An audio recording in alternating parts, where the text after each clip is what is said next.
Good day to all of you. The session is regarding chemistry and with respect to intermediate level, this will be fetching for your international entrance and competitive examinations. India is conducting JEE Advanced, JEE Mains, NEET Chemistry all across India in order to get the admission into IIT, NIT and also the medical stream. In addition to this one, Telangana government, Andhra Pradesh government are conducting MCET examination to get the admission into BTech stream, that is the technical domain. So in addition to this one, if you're aspiring for any government organized examinations called the government job portal, if you are preparing for their general studies common paper and the general science content you can find. The session we are discussing is very much helpful for that kind of preparation. Let's go with the question number 1. Manifest the synthetic protocol for ammonia by Haber process, right? How the synthesis of ammonia takes place by Haber's method. What is the importance of this one is ammonia is the important kind of chemical component which is essential for the plant growth. Especially the compound is very much fetching in a fertilizer manufacturing. So this Haber process got accorded with the Nobel Prize, right? This is the entire description of flowchart regarding the synthesis of ammonia. In order to synthesize ammonia by Haber's method, you need to go for the compounds which are nitrogen and hydrogen taken in the form of gases. So though these are gaseous components, they having natural tendency to readily mix up, and here is the device called a compressor which used to compress them. So being all the components of starting materials are gases, whenever you're compressing, what happens, the pressure got increased so that all the components are mixing together and they entered into a device called a catalyst bed. Wherever catalyst is mixed thoroughly and in the fine powdered manner, so that is taken as the iron. Transition metals are mostly working like a catalyst in order to speed up the rate of reaction, so that that finely powdered iron taken in this cylindrical tube, where the reaction between nitrogen and hydrogen got carried so that you can achieve the final product ammonia, and traces of nitrogen and hydrogen which are unreacted. Now that product whatever generated entered into the heat exchanger, all the heat evolved during the reaction got absorbed over, and whatever unreacted nitrogen hydrogen are there, they are recycled. They gone through the nitrogen and hydrogen, again they pressed with the high pressure condition. We have a compressor over here, and again catalytic, they entered into this catalytic chamber, and ammonia will be, whatever unreacted is there, that will be further recycled so that you can convert a maximum extent of reactants into the product term. Okay, so here whatever products generated ammonia get inserted into a condenser. Condenser is the device where gaseous components got converted into liquefied one. Hot air can be blown out. Whenever hot air it is blown out, so that condenser used to all aggregate the gaseous particles, so that a cold water circulation is there in around this condenser, or all the high temperature conditions got absorbed by the cold water. Being cold water is the sink for high temperature, so that it will accept all the high temperature condition, and gasified ammonia got aggregated and condensed in such a manner so that the final product appeared in the form of droplets of ammonia. Ammonia liquid will be achieved at this outlet. So the entire method highly economic in nature and is accorded with the esteemed prize called Nobel Prize, right? Here is the process. You can notice nitrogen can mixed up with the 3 moles of hydrogen molecules in 1:3 ratio. There is a formation of 2 moles of ammonia will be generated, and delta H naught, which is said to be enthalpy of reaction, is minus 91 kilojoules per mole. This indicates the reaction is said to be a exothermic method where heat is evolved, so that here is the device in order to absorb all the high temperature conditions, so that heat absorption process will be carried over. And here you can notice the product is highly favorable. Whenever the reaction is said to be exothermic, low temperature conditions to be maintained with this, and this gives rise to the high energy out, that is minus 91.8 kilojoules per mole will be released. Here are the scientists said to be involved in this Haber's process. It are Fritz Haber and Karl Boch together worked for the decade of 20th century. Nitrogen combined with hydrogen gives rise to the ammonia, and here they used iron metal as the catalyst, and pressure and temperature got optimized.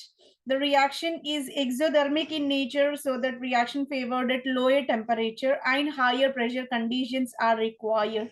This is the way ammonia synthesis got carried, and which is accorded with the Nobel Prize because of its economic way of synthesis. And moreover, we can say most importantly, ammonia is used as a fertilizer. Catalyst used in this method is iron, and promoter is aluminum oxide. The role of promoter is in order to activate this catalyst, in order to make the efficiency of the catalyst, a promoter will be used, that is aluminum oxide. In the presence of iron, reaction get fastened and ammonia synthesis becomes more convenient. And here hydrogen taken in the 3 moles, nitrogen is 1 mole. Here you can clearly notice in the balanced chemical equation 3 moles of hydrogen molecules and 1 mole of nitrogen got combined in 3:1 ratio. Temperature optimized as 450 degrees centigrade.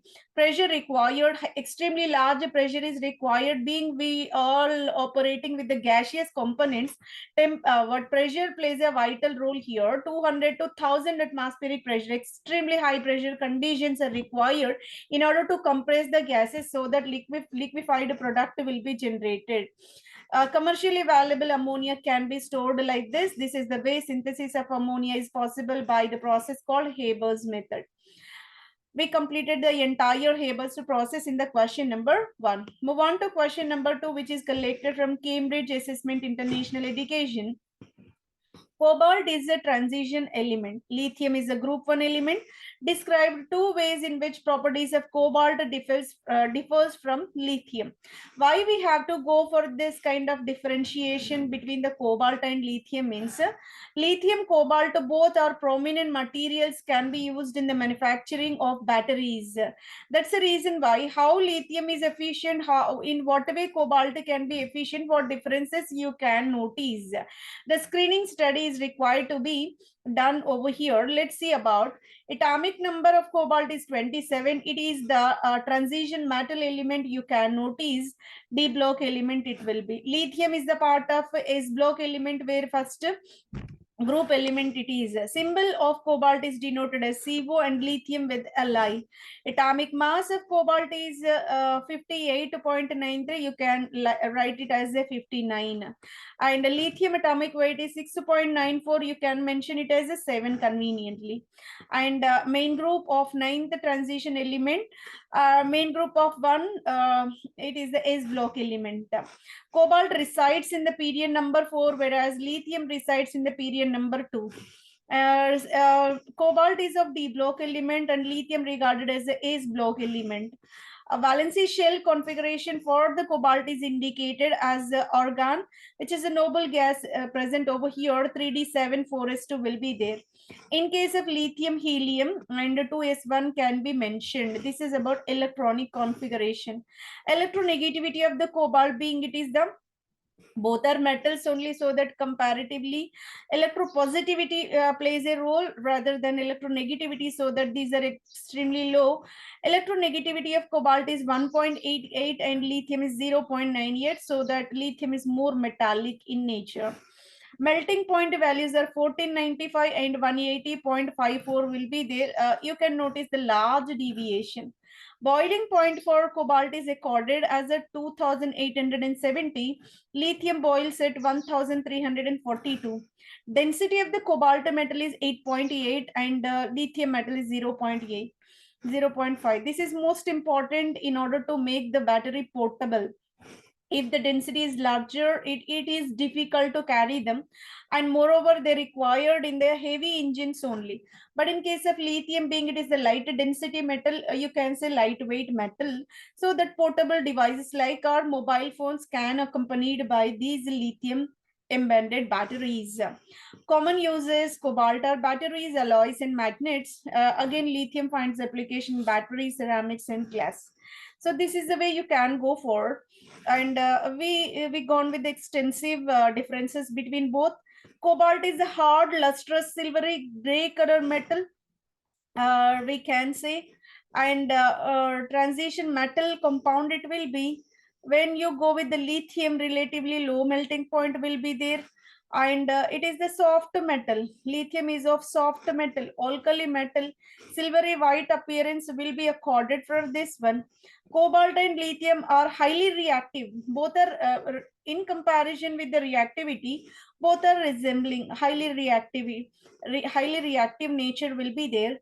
Cobalt reacts slowly with oxygen in the air. Air oxidation is less for the cobalt, so that efficiency will retained whenever used for the battery construction.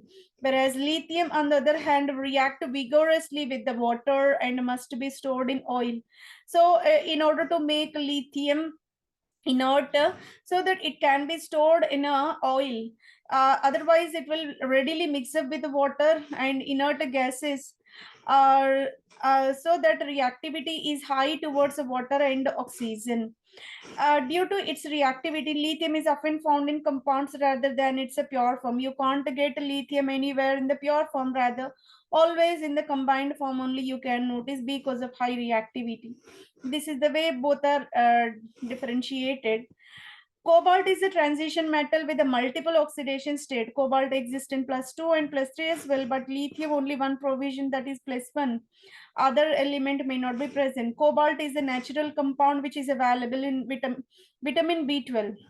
You can find a vitamin B12 in a human being, which is very essential. If the vitamin B12 deficiency is there, that gives rise to a very what adversely affecting anemia can be possible in the human, right? So lithium is required in the human, but extremely minute quantity of lithium is existing, and they plays a crucial role in energy storage. Especially lithium finds application in the industrial purpose, and batteries and energy storage devices can be equipped with this lithium. If you go for the differences in the applications of cobalt and lithium, cobalt extensive in the various industries. Magnetic properties: iron, cobalt, and nickel are said to be ferromagnetic substances. These triplet of metals are said to be ferromagnetic in nature because of its magnetic properties, essential component in the production of magnets, magnetic recording medium, electrical contact. Cobalt based alloys will be there, and they find applications in the aerospace industry. Additionally, cobalt compounds used in the form of pigments, being transition metals, are intensely colored, so that all these are working like a coloring agents in a ceramic industry, glass industry, paint industry. Critical components in the rechargeable lithium ion batteries also you can apply this cobalt, right? But in case of lithium most prone to utilize or manufacture rechargeable batteries. Lithium metal or else lithium ion batteries are widely used, which are highly portable, being lithium is light in weight, among lightest metal in the entire periodic table. You can notice it is the tiniest and lightest metal in the entire periodic table. That's the reason why lithium finds a higher range of applications in our batteries. Electronic devices you can find, if you go with laptop, tablet, or a desktop system, mobile phones, or most of the electronic gadgets are equipped with this lithium ion batteries. Nowadays, electric vehicle consumption is gradually increasing, where the batteries are composed by this lithium metal or as lithium ion. Renewable energy, it is the part of renewable energy. Lightweight and lithium energy density is larger. Smaller space, large amount of energy can be stored, so that we can say it is more efficient metal in comparison to the cobalt. That's why its area of application is a wide range in comparison to the cobalt. Furthermore, lithium compounds are used in the production of heat resistant ceramics. So other apart from the batteries, you can find their applications in the ceramics, lubricants, and pharmaceuticals as well. So many medication curation treatment, and that manner also you can find applications for the lithium.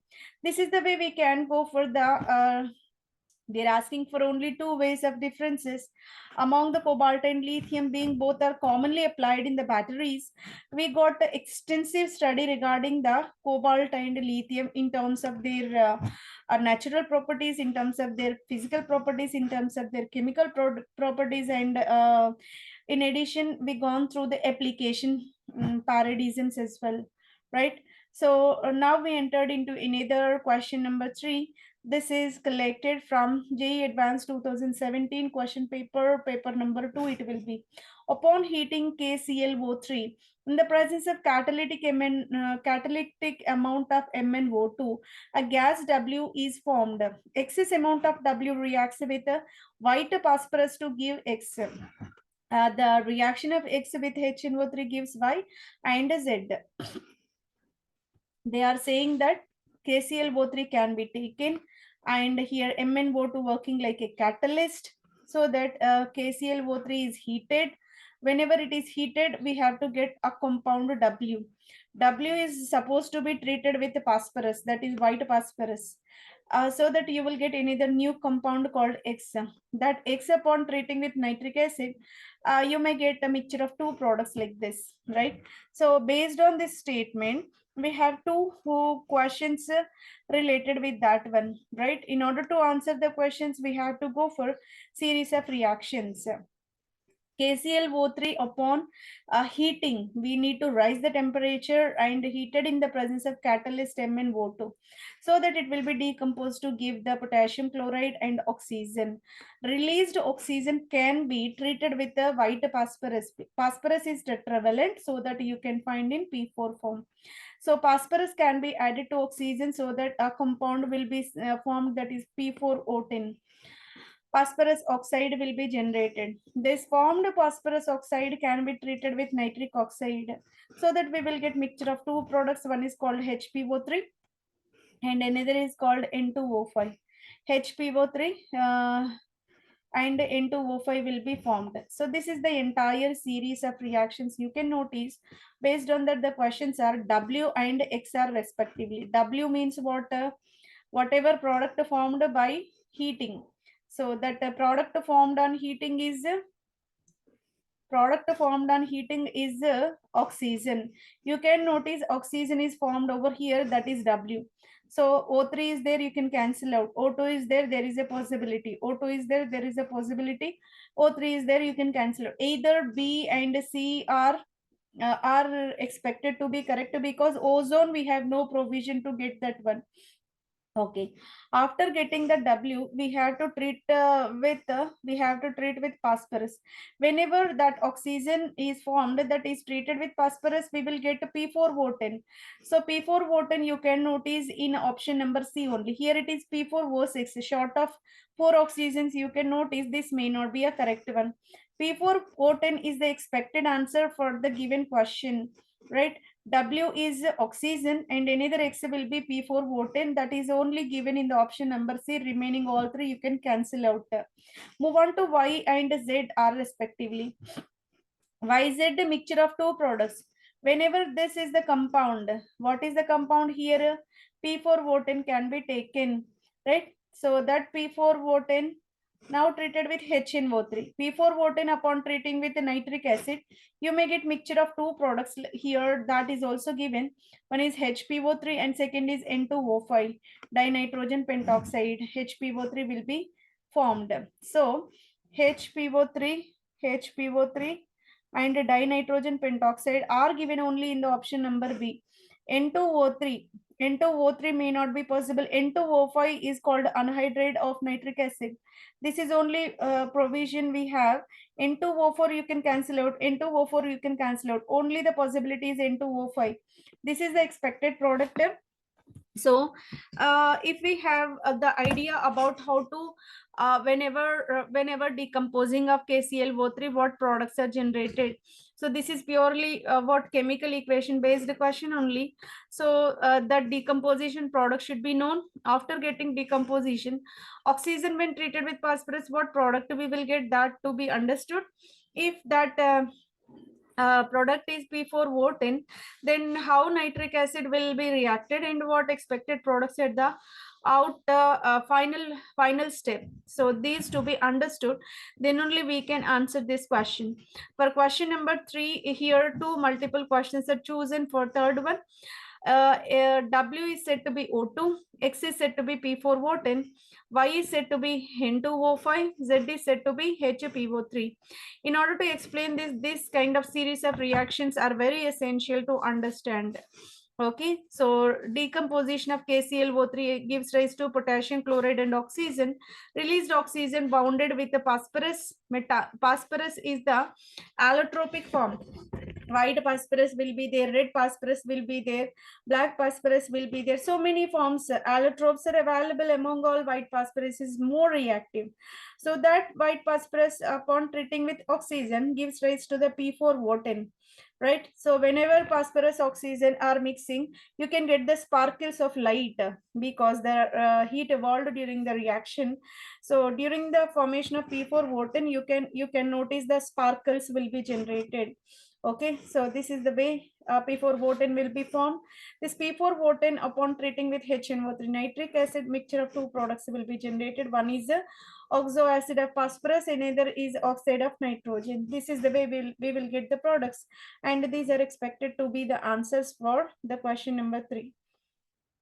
The question is purely related with the inorganic. In specific, this is related with the P block elements. Okay, and move on to another question. Again, it is the paragraph based question only. The reaction of compound P with the CH3-MgBr. CH3-MgBr is called Grignard reagent, right?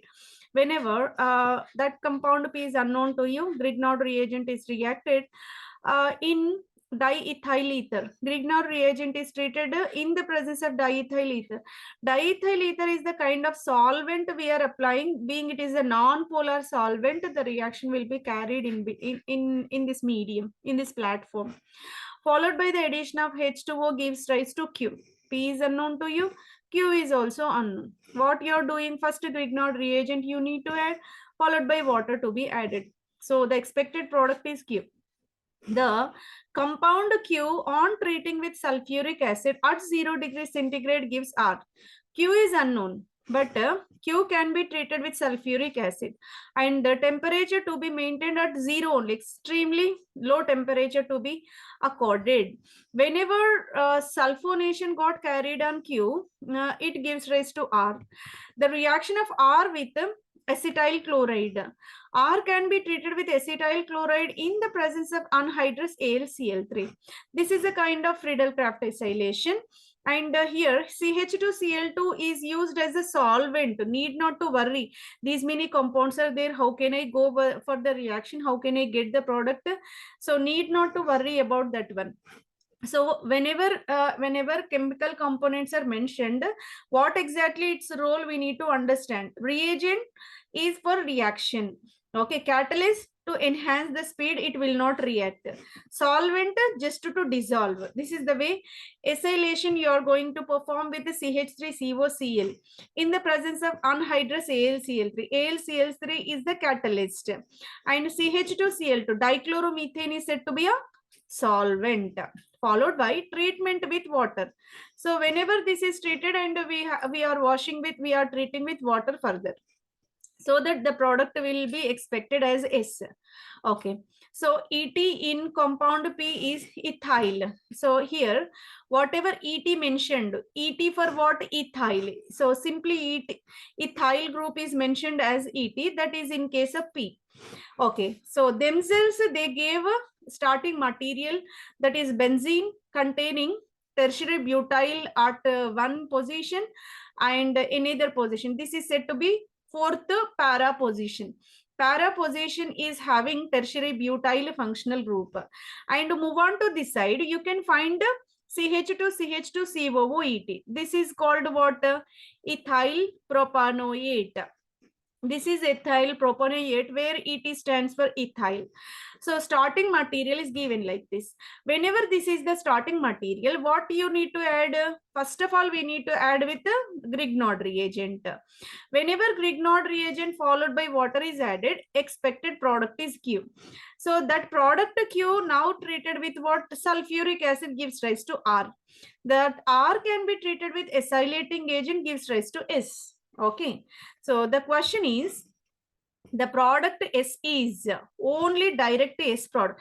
In order to get the S product, entire series of reactions to be known to you. So in order to get the series of reactions over, we need to go for the slow reaction mechanism, entire reaction mechanism to be seen in the sequential order. This is the para tertiary butyl phenyl ethyl propanoate, we can say. So this is the compound treated with Grignard reagent under excess quantity. Excess quantity Grignard reagent is added and diethyl ether and water will be added over. Whenever this is added, so this methyl group will be added at the carbon with the nucleophilic addition type of reaction, and whenever methyl is added over, slowly this ethoxy will be removed, and further you are doing hydrolysis, right? Whenever hydrolysis was done, that entire OMGBr can be removed and giving rise to a OH. Whatever ester is there, that transformed into tertiary hydroxy compound. This is the one you can notice, CH3. This entire alkyl is there and OH is there. This is said to be what? Tertiary alkyl. Tertiary alcohol will be generated. This tertiary alcohol,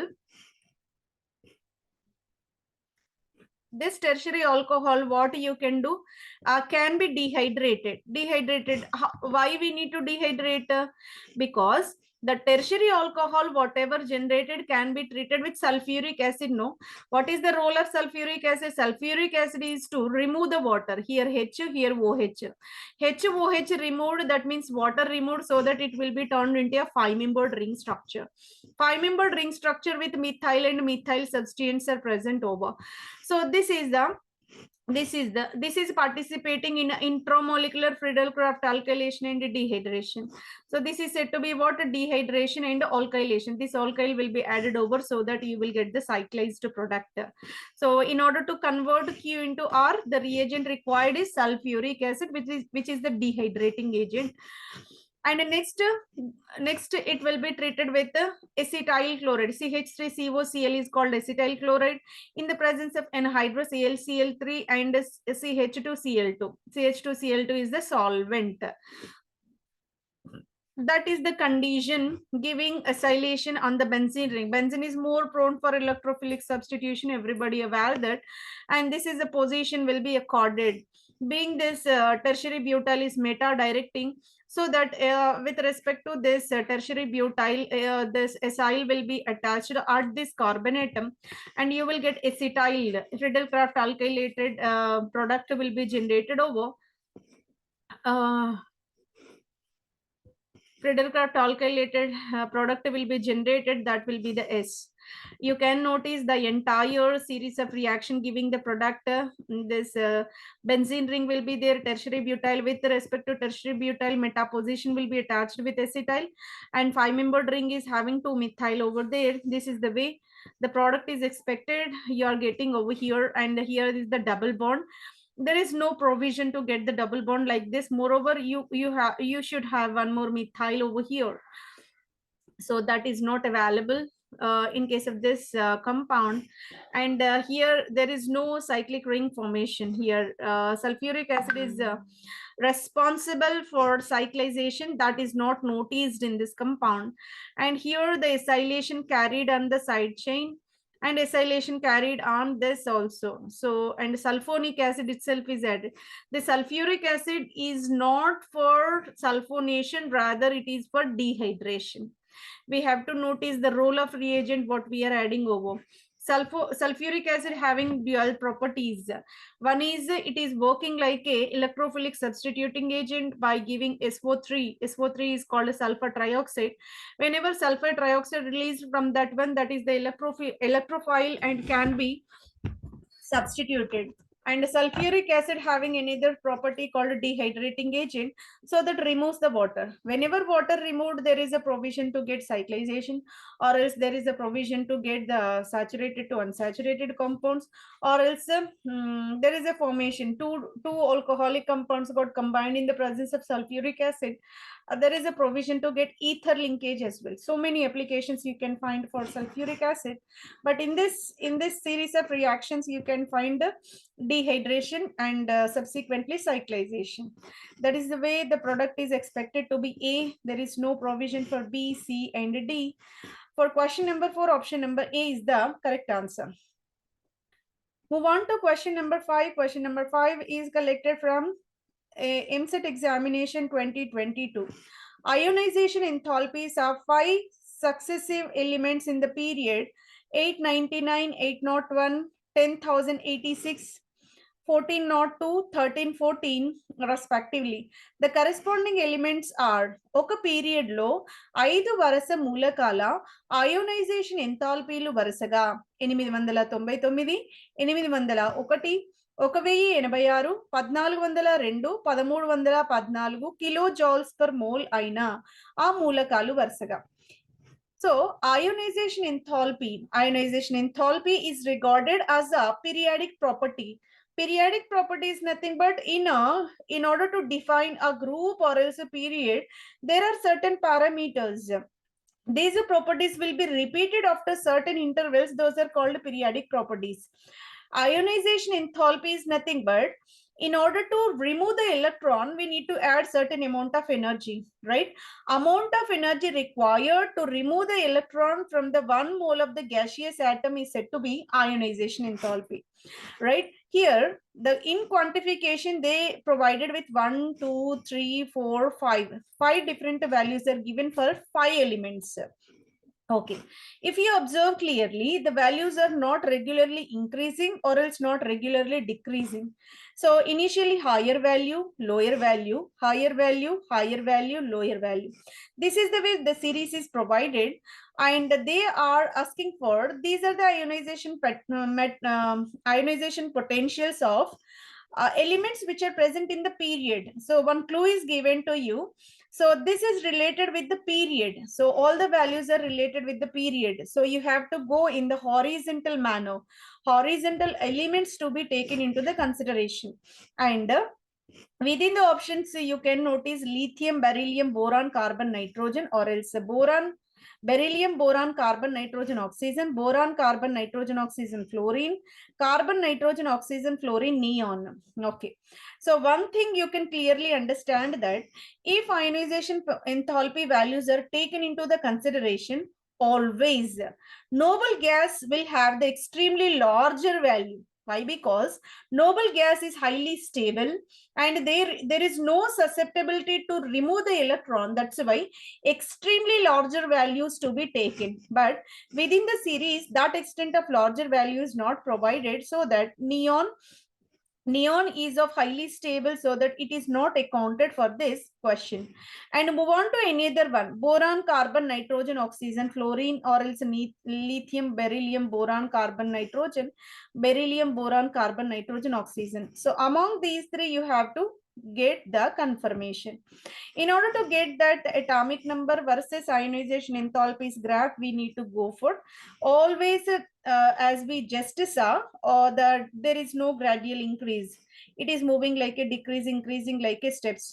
building steps, just like a building steps, the values also a kind of increase decrease, both the dimensions they are moving with. Lithium ionization enthalpy value is 520, beryllium value is 899, boron value is 801, carbon is at 1086, nitrogen is 1402. Next is element is oxygen 1314, fluorine is about 1681, neon is about 2080. Extremely large, you can notice. So based on this, the element started with 899.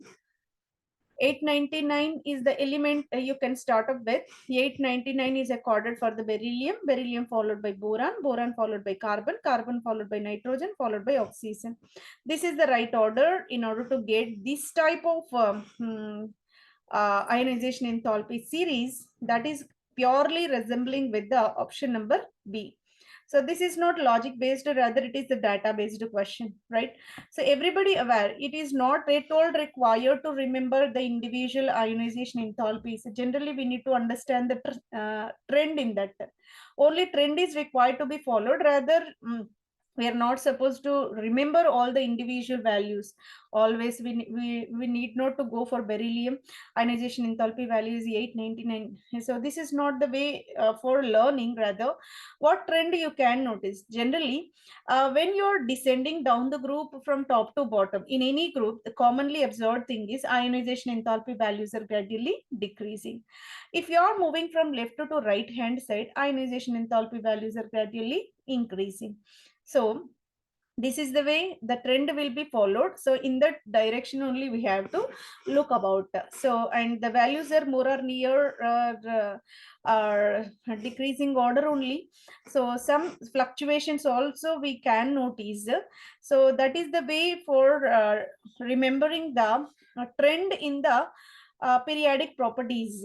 So if you go with electronegativity or else ionization enthalpy or electron affinity values, or else metallic nature, or else oxide formations, or basic nature, acidic nature, entire properties are logic based only. Okay, so this is the question purely provided with ionization enthalpy, that is periodic properties. For question number 5, option number 2 is the correct answer. Move on to question number 6. This is the last question of the session. How many of the following molecules are polar? Polar molecules to be identified. Okay. Here the molecules are boron trifluoride, ammonia, carbon dioxide, sulfur trioxide, carbon tetrachloride, water, and stannous chloride are provided. So 1, 2, 3, 4, 5, 6, 7, 8. All the molecules are most familiar with you. Whoever preparing seriously, these molecules, nothing is new to you. So that only the thing is just you have to pick how many are polar. That topic we need to see. పై వాటిలో ధ్రువ అణువులు ఎన్ని? Polar molecules. Polarity is nothing but any molecule formed by the combination of 2 elements, 3 elements, 4 elements, whatever the kind. So if joining atoms are sharing the electrons equally, so that there is no charges among the atoms, that is said to be non-polar. But whatever atoms are combining, one of the atom is gaining electrons, another atom is losing electrons, so that partial charges developed, which is said to be polar. Okay, so polar is nothing but imbalanced sharing of electrons. Non-polar means balanced sharing of electrons, equal contribution of electrons, equal sharing of electrons as well, right? So among these many molecules, 4 are accorded with the polarity. 4 are said to be polar molecules. We will go with that. How can we assign polarity? What is polarity actually? Then how can we calculate polarity in these molecules? We will discuss with the correct reasoning. Okay, so there is a condition. According to Pauling scale, electronegativity values will be assigned for each and every molecule, each of every element, sorry, in the entire periodic table. Quantification of electronegativities was carried by Linus Pauling. Linus Pauling scale will be there. That scale used to give the electronegativity values of individual elements.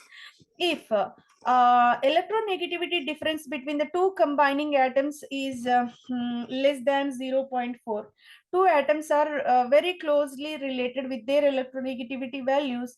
That is said to be pure covalent. So no atom is dragging the electrons, both are sharing equally. But when the electronegativity difference between the two combining atoms are greater than 0.4 and in between 0.4 to 1.8. If this electronegativity difference value is 0.4 to 1.8, the bond is regarded as a polar covalent. How can we assign polar covalent bond? If it is beyond the 1.8, you can go for completely ionic compound rather than covalent. So this is said to be ionic. So this is purely depending upon the electronegativity difference of two combining elements. Electronegativity drives the entire journey of bond formation. What type of bond formed purely depends upon electronegativity. So electronegativity, if it is around 0.4, that is purely covalent. In the range of 0.4 to 1.8, polar covalent. That means positive and negative poles will be generated.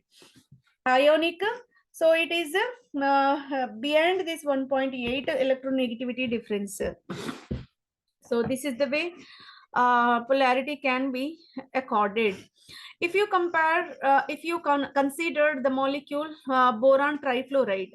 Boron trifluoride, if you observe the boron and fluorine, the bond is said to be polar. You will expect like that, because fluorine is more electronegative element, but boron is that not that extent electronegative, so that you can find the difference between, so that bond polarity can be noticed. But if you observe boron fluorine, whatever the electronegativity are dipole generated in between, completely compensated with any other bond. Polarities of boron fluorine bonds get cancelled in opposite direction. Whatever bond polarity is there, that perfectly counterbalanced with any other boron fluorine, so that entire molecule net dipole moment is said to be zero. Being it is a symmetrical molecule, highly symmetrical, you can clearly observe. And bond looks like a polar one, but entire molecule is symmetric, so that one bond polarity compensated with another bond polarity, the net dipole moment will become zero. That's why it will become non-polar molecule. This is a peculiar example. Most of the people blindly write it is the polar, but it is not polar, non-polar compound. If you go with the ammonia clearly said to be polar, because nitrogen is more electronegative, hydrogen is least electronegative. Bond delocalization, and it is non-symmetrical. You can't say one side no bond is there, another side three bonds are there, and among three bonds all hydrogens are electropositive and nitrogen is electronegative, so that it is the kind of polar. You can notice the charge distribution, and this is represented in a pyramidal structure. If you go with carbon dioxide, first thing you have to understand is carbon dioxide is perfectly symmetric. Whatever bond distance in one direction exactly equal with another direction. Though you can notice the partial positive, partial negative charge generation due to the electronegativity difference between the carbon and oxygen, but extent of charge distribution generated in carbon oxygen in right direction perfectly compensated by left direction. Whatever noticed in BF3, same will be repeated in carbon dioxide, because both are symmetrical molecules. Hence, this is the reason why charge cancellation got carried and the molecule is becoming non-polar. Though carbon oxygen single bond is polar, looks like a polar, but its polarity 100% compensated with another bond, so that it is the non-polar. Net polarity will be zero. Move on to sulfur oxides.